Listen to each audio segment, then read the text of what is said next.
and welcome to the Passenger Seat Podcast, a podcast designed to fill your passenger seat with chat about classic cars, all recorded from my 1968 Morris Minor Peggy. I'm Becca, and today I'm out in my classic car, Peggy, having a little bit of Christmas fun, doing a few little Christmas errands, and generally enjoying being able to use my classic car all year round, which I'm really fortunate to do, as she's my daily driver. There's no tucking her away for the winter. She's out all the time, enjoying the various weathers that Britain throws at us. But we're quite fortunate today that it's kind of dry, it's clear, it's not overly sunny, I guess, but it's nice enough to be out in the car with.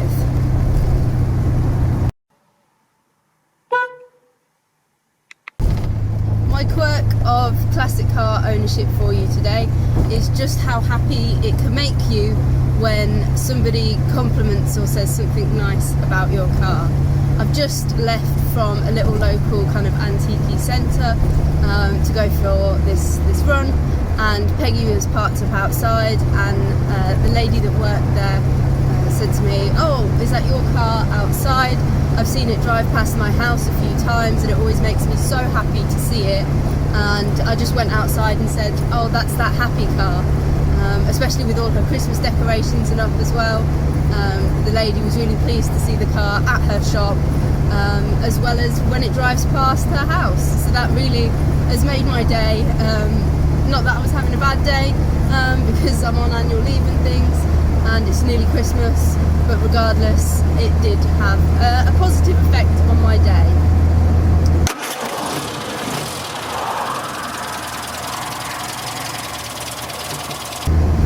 So like I said, I'm out for a little bit of a Christmas adventure today, just taking Peggy out for a run to hopefully catch a couple of Christmas trees before my Christmas tree challenge is over. Also wanted to pop in there to pick a few bits up for some last minute things. I also managed to pick up this, hopefully you can see, which is a little name decoration, which I'm hoping to write Peggy on and just hang it up in the car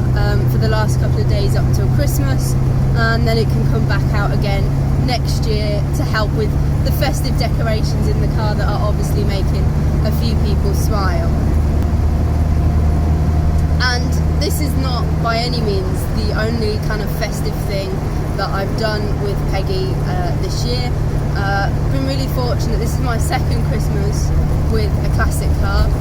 Last year's kind of festivities were a little bit limited because of lockdowns and things like that, limiting what we were kind of legally able to do. I even did the kind of Christmas tree challenge last year, but because I was only able to kind of go out on essential journeys and things, I only managed to get, I think, 2.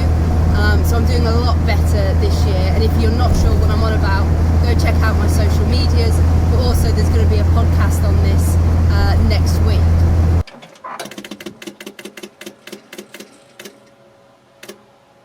This means that kind of this year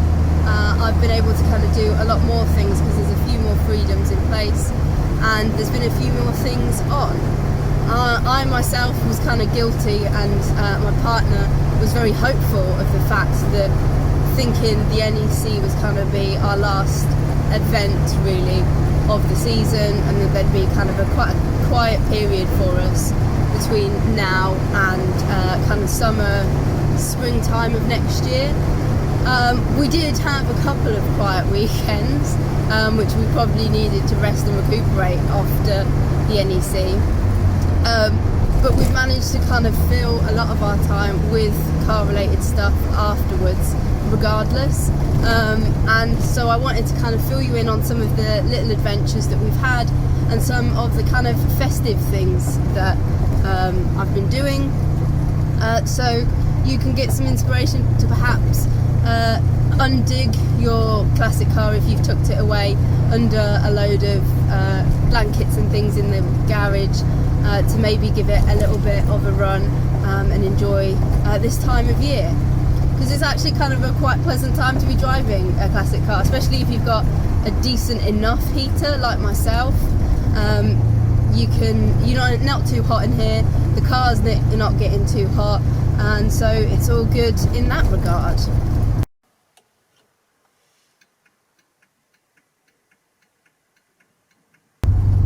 So one of the kind of main things that I've been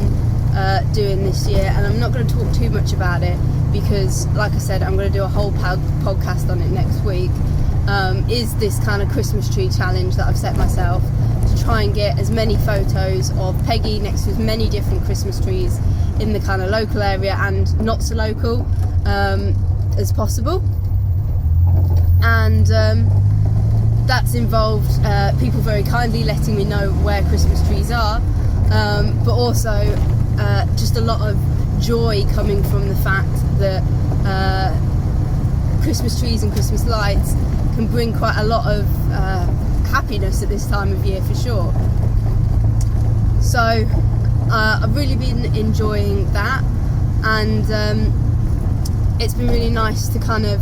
have something to kind of do a little detour on, like the way home from work or on the way to the shops or various things, to try and get those pictures and see a few more Christmas lights as well alongside the trees. And kind of when I decided I was going to do this and start it, that also led into one of the other things that I've enjoyed doing this year, which has kind of been decorating Peggy. When I knew that I was going to possibly pass my first lot of Christmas trees and kind of start the challenge off, I knew that I wanted to decorate her up a bit and just kind of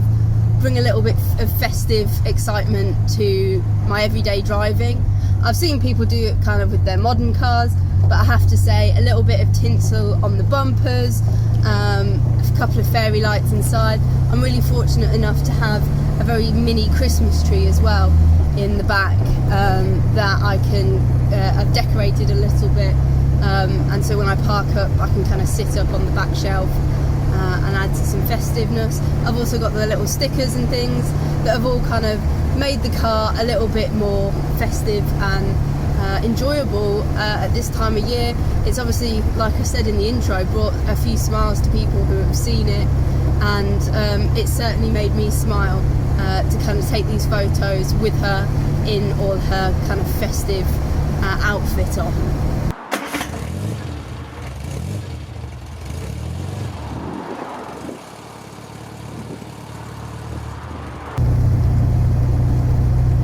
We've also been really fortunate that we've got, obviously, family that have got cars that live locally, that we've been able to do a couple of kind of runs out with, do a bit of kind of festive antiquing, have a kind of a lunch and things, and just enjoy driving around some of the lovely roads that we live so nearby.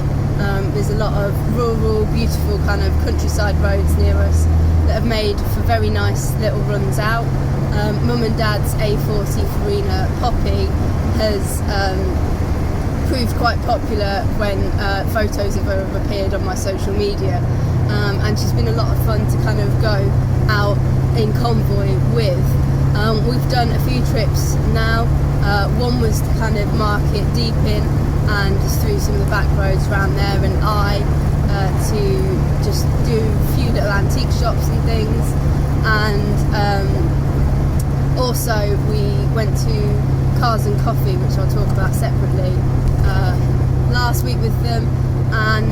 we've also done a trip last night to a local kind of car meet, not for Austins or Morrises, it was for singers, but they're kind of very usable cars to have a bit of fun in, and just having a nice little convoy out with a friend or whatever who's got a car in this time of year. Even though there might not be big events or anything on, you can have a lot of fun just out driving,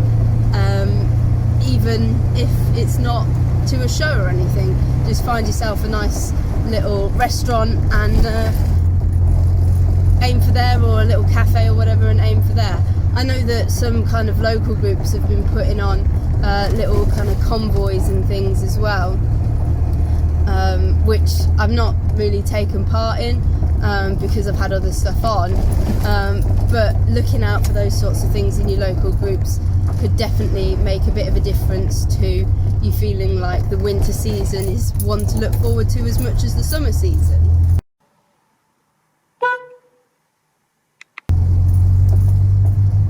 Like I said, we also had a Christmas Cars and Coffee. Some of the very first events that we took Peggy to were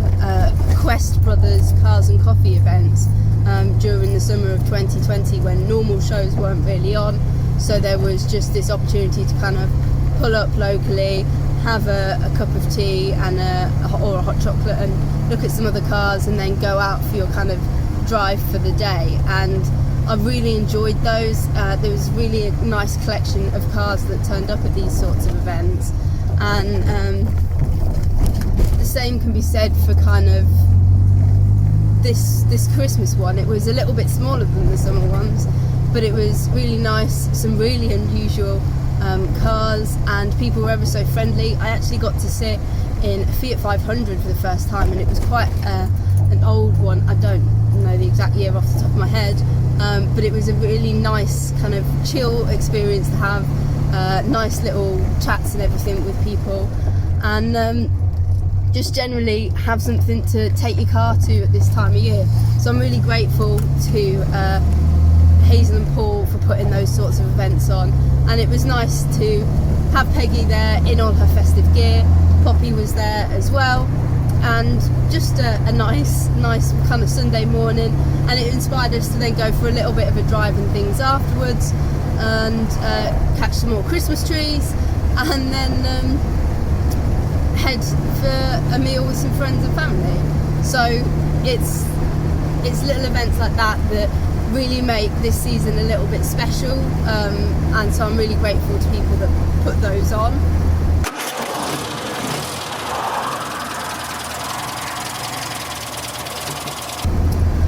Last night we had that Christmas meal, and again it was nice, even though we were kind of going up the A14, it was nice to have that moment of convoy, nice to then get there and have a nice chat with people who, even though we weren't in singers, which is what the kind of event was for, because a lot of people had tucked away their 30s cars for the winter period, 60s cars are a little bit more versatile, I feel. There was lots of kind of talking about it. Poppy seems to be having a little bit of a charging issue. She's on a dynamo, and like we found with Peggy, some of the things are possibly struggling to charge off of that dynamo now. So they're looking at an alternator conversion. And so those sorts of discussions, and also the bit of fun of having to kind of jump Poppy off of Peggy in the car park to get home, was all kind of, it's fun and games in it. It's a bit of a laugh, and it's just something unusual that makes that sort of trip a bit of fun. We actually kind of headed there up the A14, but as we were coming home, part of the A14 was closed, so that meant that we then had to go home through this most convoluted diversion ever, that added about an hour to our trip. And whilst in a modern car I think adding an hour to our trip might have been kind of annoying, and really not that enjoyable, it was kind of nice to have essentially what ended up being the A1 pretty much to ourselves, to just kind of poodle down eventually, and even some of the back roads that formed part of the diversion, we ended up getting home at like midnight, and it was such a fun little adventure that if either my parents or myself had kind of tucked our cars away for winter, we'd probably been a little bit stressed, a little bit annoyed at the kind of diversion and things, but instead it ended up being kind of a nice trip, and I really didn't mind getting home at like midnight when we'd left at 10:15, because it had been kind of really fun to just have a drive on essentially empty roads and enjoy it. My pet trip, I kind of had to go back to my parents' house and then double back a little bit through to my own place, and I cannot recommend more highly a winter's drive on a kind of cool, clear night. I think it was about midnight through some middle of nowhere back roads with kind of your heater on down at your legs but your windows open to let that cool winter air in, and it was just a really nice experience. I didn't encounter any cars on that bit all the way home, so Peggy's main beams were on, and it was just a really nice kind of experience. Again, something that you probably wouldn't think about enjoying on your kind of trip home otherwise, so that was really nice.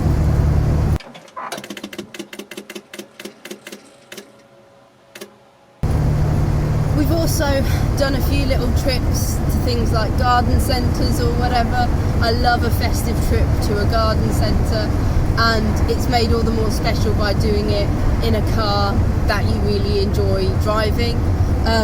because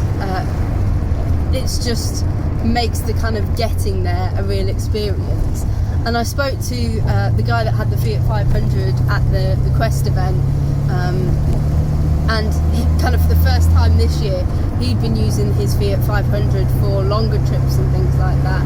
and he really put into kind of words what I'd been thinking about all these little trips that I'd been doing locally in my car, in that usually when you go anywhere, if you go on a long trip, if you go on holiday, if you pop to the shops or whatever, the kind of excitement of going to the garden centre in the festive period or whatever happens when you get there, whereas actually having a fun car that you really enjoy driving, that's festively decorated in this scenario, that you're having a lot of fun with, the journey starts when you get the car out of the garage and you check the oil and the water and you check that you've got enough petrol for the trip, and then you're like, right, now the fun starts, and so you don't feel kind of worried about doing a long trip or whatever so much, and that's definitely how I feel about these sorts of adventures that we've been having.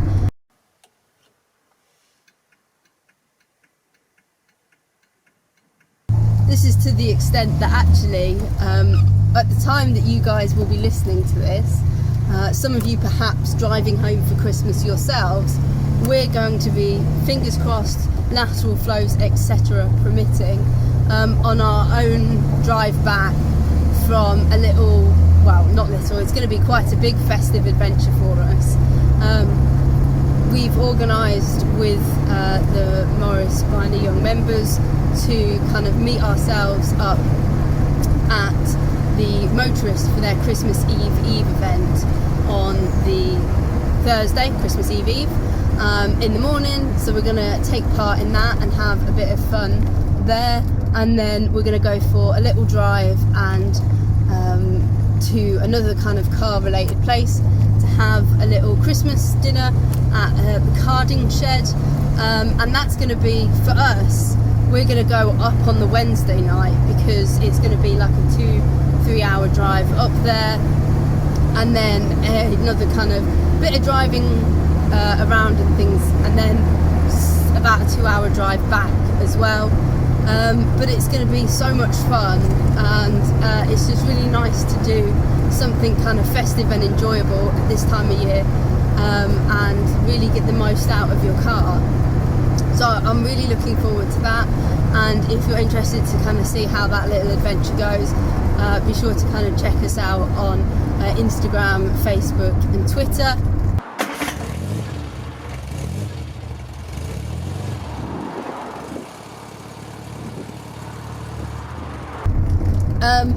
So that's kind of a roundup of all the kind of fun and exciting things I've been doing with Peggy recently, but obviously in between that we've been doing food shops, etc., because she's our daily car, and we're really grateful for a pretty decent boot space at this time of year to kind of fit in the Christmas food shopping, etc. I hope you've enjoyed kind of my ramblings there about some of the fun that we've been having, and perhaps it's inspired you to take a little trip in your car. I know people tend to be quite fond of a Boxing Day run or a New Year's Day run, so fingers crossed that those sorts of things are going to be permitted. But if not, then there's always the option to take your car out for a run to the shop to get the food or whatever that is an essential trip. So yeah, thank you ever so much for listening. Next week will be the Christmas tree challenge podcast, where I kind of review and talk about all of the Christmas trees that I have managed to get pictures of Peggy next to. So make sure you tune in for that, and drive safely and happy motoring.